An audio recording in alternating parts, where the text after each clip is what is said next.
जय श्री कृष्णा। राधे राधे। श्री हरिदास। स्वागत है आप सभी का। आज हम कार्तिक मास महात्म्य के 20वें अध्याय का श्रवण करेंगे। धर्मदत्त बोला, वैसे तीर्थदान और व्रत करने से सभी पाप नष्ट हो जाते हैं, किंतु प्रेत होने के कारण तू इसकी अधिकारिणी नहीं है।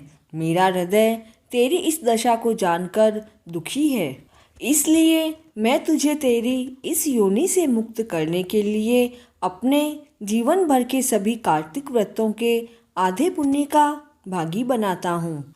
तेरी सद्गति होगी, क्योंकि कार्तिक का व्रत फल महान है।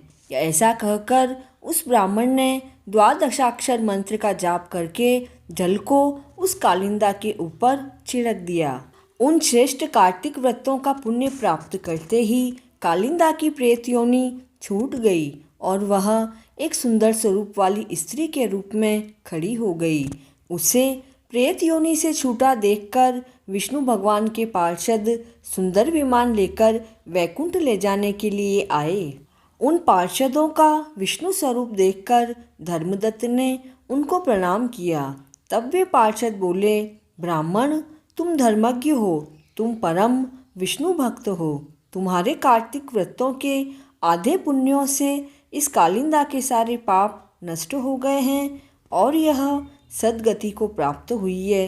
इसकी यह प्रेत योनि भी छूट गई है और यह परम पुण्यशीला होकर इस दिव्य विमान में बैठकर वैकुंठ लोक को जा रही है।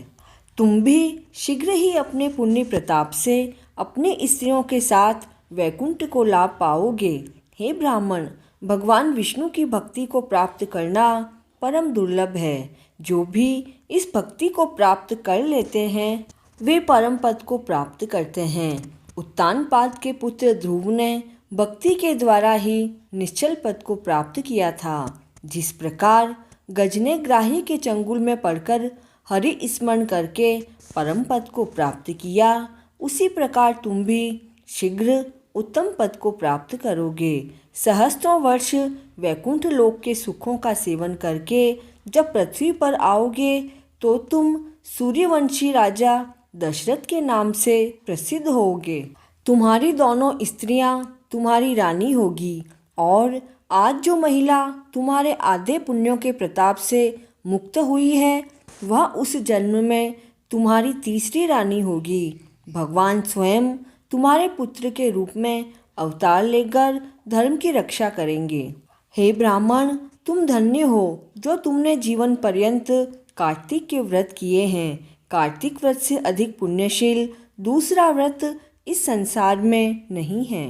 कार्तिक मास महात्म्य का 20वां अध्याय पूर्ण हुआ। जय श्री कृष्ण।